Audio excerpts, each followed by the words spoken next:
দেশ গড়তে জুলাই পদযাত্রা কর্মসূচির অংশ হিসেবে চাঁদপুরে জাতীয় নাগরিক পার্টির কর্মসূচি পালিত হয়েছে দুপুরে। শহরের বাসস্ট্যান্ড এলাকায় হয় পথসভা। অমরেশ দত্তজয়ের রিপোর্ট, জানাচ্ছেন সিরাজুমণি শুভ। দেশ গড়ার পদযাত্রায় ৩ দিন পর আজ চাঁদপুরে পথসভা ও শোক র্যালি করেছে জাতীয় নাগরিক পার্টি। দুপুরে শহরের বাস স্ট্যান্ডে পথসভা হয়। কথা বলেন এনসিপির দক্ষিণাঞ্চলের মুখ্য সমন্বয়ক হাসনাত আব্দুল্লাহ।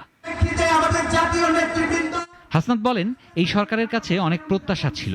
অভ্যুত্থানের পর আমরা রাষ্ট্র ব্যবস্থাকে ঢেলে সাজাতে চেয়েছিলাম, কিন্তু দুঃখের বিষয় আমাদের স্বাস্থ্য ব্যবস্থা আগের মতোই, আইন শৃঙ্খলা ব্যবস্থাও আগের মতো। একজন স্বাস্থ্য উপদেষ্টা আছেন যিনি ডক্টর মোহাম্মদ ইউনূসের ভাই ব্রাদার কোটায় এসেছেন। আমাদের এখন স্বাস্থ্যমন্ত্রী আছে বাংলাদেশের, চিনেন ওনাকে? উনি ডক্টর মোহাম্মদ ইউনূসের ভাই ব্রাদার কোটায় আসছে।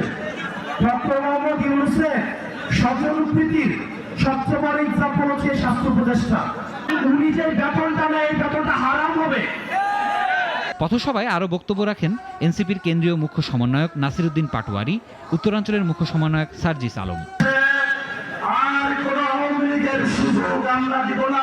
যদি আওয়ামী লীগ প্রশ্ন আছে, তাহলে আমরা ঐক্যবদ্ধভাবে এই সকল সন্ত্রাসীদেরকে প্রতিহত করব। এর আগে চাঁদপুর সার্কিট হাউসে জুলাই অভ্যুত্থানে শহীদ পরিবারের সদস্যদের সঙ্গে কথা বলেন কেন্দ্রীয় নেতারা। চাঁদপুরের পর পদযাত্রা যায় কুমিল্লার উদ্দেশ্যে।